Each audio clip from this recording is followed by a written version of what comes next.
Okay? If you make any movement, I'll keep reactivating. Mate, stop moving! Stop moving! Listen to what I'm saying, okay? Don't make any movements! Can I get another unit to me, please?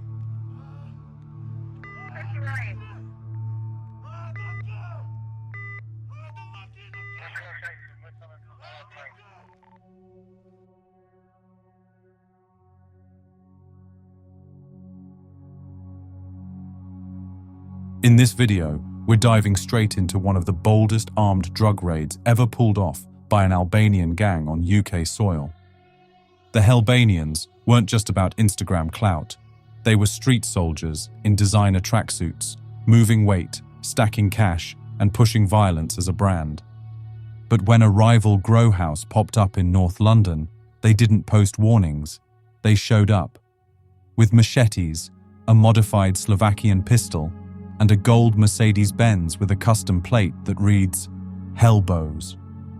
What followed was a cannabis raid gone sideways, a taser-resistant gangster, and a high-speed escape through the A41 after smashing through cop cars. Police seized £30,000 worth of weed, a lethal converted firearm, and mugged 3 of the crew, but the rest were gone. This wasn't just about robbing a crop. This was about power, territory, and reputation. And the whole thing was caught on CCTV, splashed across courtrooms, and filmed again by the same gangsters, from inside Wormwood Scrubs, laughing at the system. This is the Hendon heist. This is the Hellbanianz. And this is gangland warfare, Albanian style.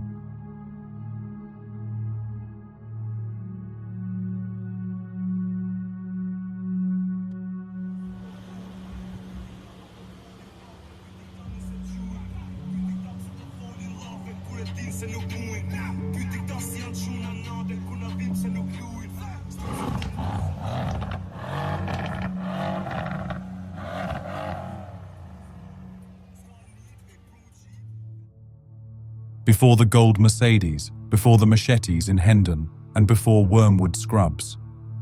There was the Gascoigne estate in Barking, East London, tower blocks with no futures, just crews, corners and codes. That's where the Hellbanianz were born. They weren't just another Albanian gang trying to find footing in the UK underworld. They were loud, brazen, and fully branded, like a cartel with a YouTube channel. While older Albanian crime syndicates moved quietly through high-end trafficking routes, the Hellbanianz moved like street kings. They didn't hide their money, they posted it. They didn't fear the law. Their motto was Zoti I Rrugas. Translated, this means, we are God of the streets. And that wasn't a lyric, that was gospel. Most of them came from post-communist Albania, sons of the 1990s collapse. Raised in a world where everything was broken, the government, the economy, and their future. By the time they reached the UK, some legally, some not, they weren't looking for a better life. They were looking for a power base, and the Gascoigne estate gave them it. Cheap rent, no questions, and a network of Albanians ready to hustle. The blueprint was simple. Take over local grow-ops, push cocaine pure and fast, make money, and show it off to intimidate everyone else. They weren't subtle, they were viral. By 2017, the Hellbanianz were racking up views, not just charges. On Instagram, they were flashing cash bricks, foreign plates, and gold watches. While on Snapchat, they were flexing grow raids, boxing gloves, and burner phones. They were posting music videos, Albanian drill tracks filmed on London rooftops. One caption read, Hellbanianz ready for violence. And they meant it. They knew how to weaponize image. While older gangs used silence as protection, these boys used clout as camouflage. The Hellbanianz didn't need to kill to dominate. They just had to promise it louder than anyone else.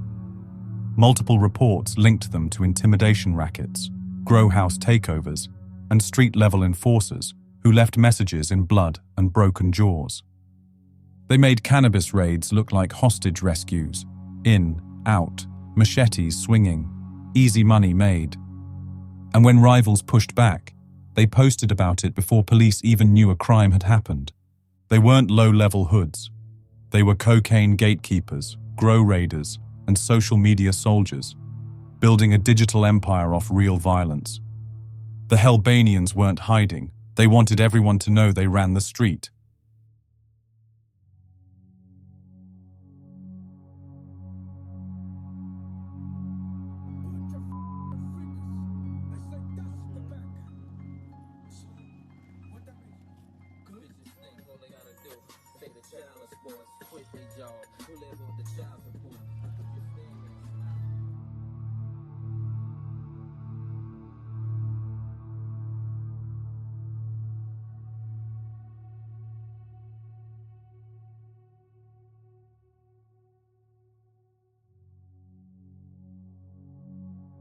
They didn't need the press, they had Instagram.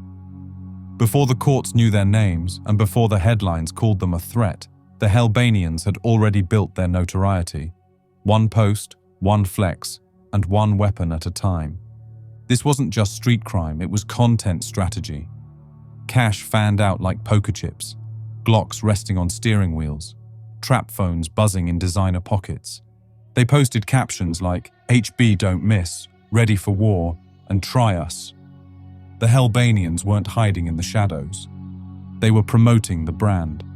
Their turf wars live-streamed. By 2018, the gang's main Instagram page had thousands of followers. Each post blurred the line between music video fantasy and street-level violence. Cocaine money funded the image. The image brought respect. The respect brought recruits. They showed off Mercedes AMGs with Albanian flags stitched into the headrests, wads of cash held like bricks, and modified pistols placed neatly next to Rolexes on kitchen counters. And they filmed it all in East London kitchens, in fast luxury cars, and even from the inside of prison cells. In August 2019, while on remand, Azen Daichi and Fabian Cucci filmed themselves behind bars, doing push-ups, laughing at the justice system, mocking the very cells meant to break them. They posted it publicly.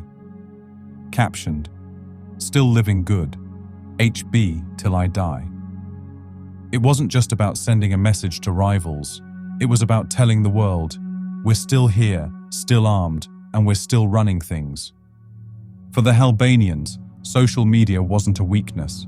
It was a weapon, a tool of recruitment, a source of fear, and above all, proof that they were real, that they were winning, and that no one, not rivals, not police, and not even prison, was going to stop them.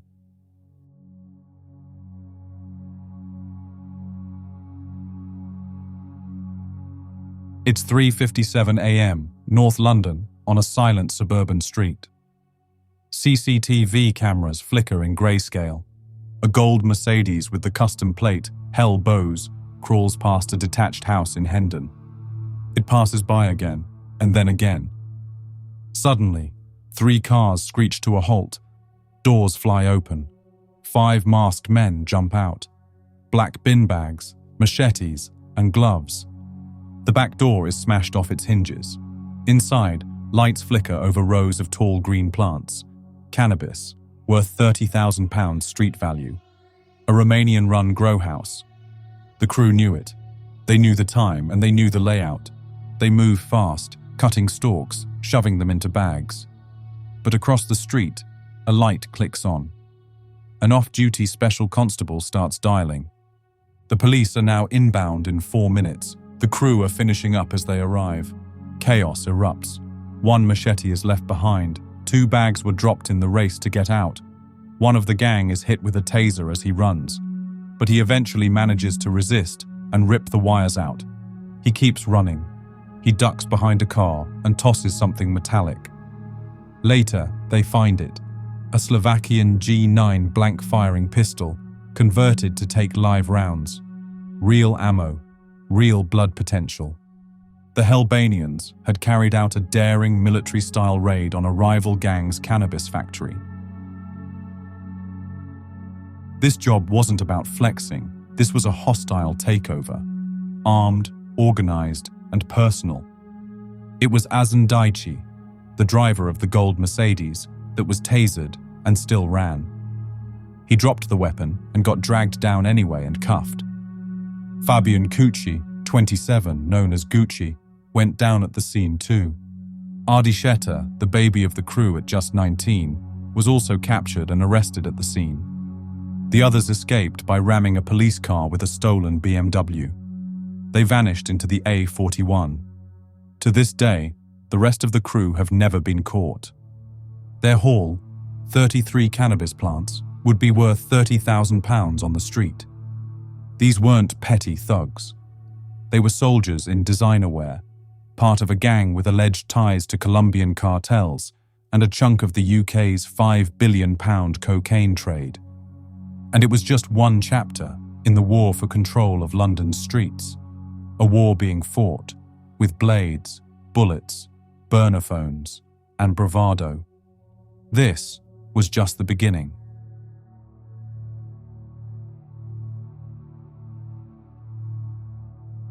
Three got caught, but not everyone went down. As the raid in Hendon exploded into chaos, the second crew made their move.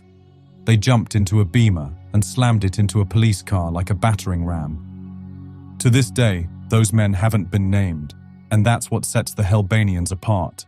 Not just the noise, but the silence, the code, the fact that when it really counts, some of them always get away. Police were forced to call off the chase. It was deemed too dangerous. They probably thought that the gang members they had nicked already would rat the rest out, but it didn't happen like that. It left the message clear. You can cage a few of them, but unlike other gangs, these guys don't talk. Not even to save themselves. For the Hellbanianz, even failure sometimes looked like a win.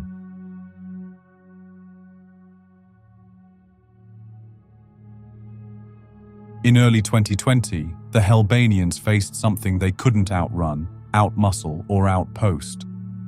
At Harrow Crown Court, 3 of the gang's members stood in the dock. Gone were the filters, the bravado, the flexing from behind the wheel of a gold-plated Mercedes. This was the system's response. Charges laid out, evidence stacked high, and sentencing day finally arrived. Daichi, 25 years old, had been the man behind the wheel that night. He was the one who took a taser to the chest, ripped the wires out, and kept running. The one who threw the gun. Daichi pled guilty to aggravated burglary, possession of a firearm, and possession of ammunition. The court gave him 6 years and 8 months for the burglary, with additional sentences of 4 years and 9 months for the firearm, and 2 years and 4 months for the ammunition. All to be served concurrently. Fabian Cucci, 27, was next. The one known as Gucci on the street had been arrested at the scene. He pled guilty to aggravated burglary and was sentenced to 6 years and 4 months. He didn't run. He didn't fight. But like Daichi, he was part of the raid, and that was enough. Then came Audacious, the 19-year-old, with no fixed address and no serious prior convictions. Still, he was inside that house, taking part in the robbery, and when the law caught up, he pled guilty as well. His sentence was just 2 years and 9 months. The judge called the raid what it was, a violent, planned invasion of a residential property, executed by an organised gang armed with weapons. It wasn't a robbery of opportunity. It was a targeted strike on a rival grow house, designed for maximum profit and maximum impact. But while the courtroom handed down years, the gang handed back defiance. Because for the Hellbanianz, the story didn't end with a sentencing. Inside Wormwood Scrubs, the same crew filmed themselves working out, joking, posting on Instagram from prison phones. They weren't broken. They were building the brand. For the courts, it was justice served. For the Hellbanianz, it was just content.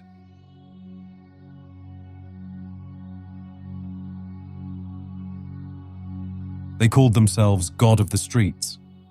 But the streets of London were just the front lines, behind the Instagram bravado, behind the machetes and the grow house raids. The Hellbanianz were part of something bigger. a criminal web that stretched across continents. This wasn't just about weed or local turf wars in Barking. At the center of their world was cocaine, pure, profitable, and global. According to the National Crime Agency, the UK's cocaine market is worth up to £5 billion a year, and Albanian gangs hold a major share of it. The Hellbanianz weren't just another crew on the block. They were embedded in the pipeline, connected, reliable, and dangerous. Their reach extended far beyond East London.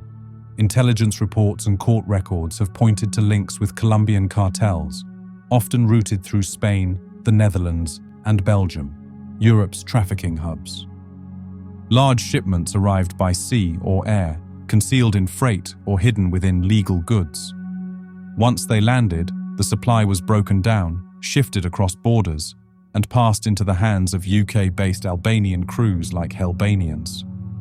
They weren't slinging baggies on corners. They were wholesaling kilos to mid-level gangs, quality guaranteed, fast delivery, no excuses. If someone underperformed or stepped out of line, they didn't get a warning. They got a message. Behind the scenes, the operation ran like a business. Grow houses for cannabis, safe houses for cash and weapons, clean money flowing through car washes, barbershops, and betting fronts. And when that wasn't enough, crypto wallets took care of the rest. The Hellbanians handled their business through encrypted platforms like EncroChat and Sky ECC. For years, those networks gave them a sense of invincibility until police cracked them open. When Encro fell, investigators saw the full scale of the supply chains, thousands of messages, dozens of names, maps of movement and murder. And in those logs, Albanian crews, loud, bold, and deeply connected. So while the Hendon grow raid looked like a local smash and grab, it was really a fragment of a much larger system, a street-level operation feeding into a multi-billion-pound industry. The Hellbanians were loud, but they were also useful, ruthless, loyal to the network, and willing to do what softer crews wouldn't. Because at the end of the day, this wasn't just about turf, it was about control, territory in East London, supply routes across Europe, and a seat at the table of a drug empire. And that's what made them dangerous.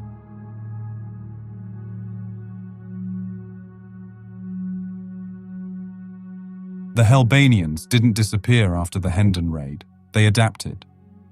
Some members are behind bars, others are still out there. The name still carries weight on the streets of East London, whispered in cells, dropped in drill lyrics, etched into local fear. Law enforcement knows this isn't over. Albanian gangs like the Hellbanians are resilient, organised, and networked. Shut down one crew, and another fills the vacuum.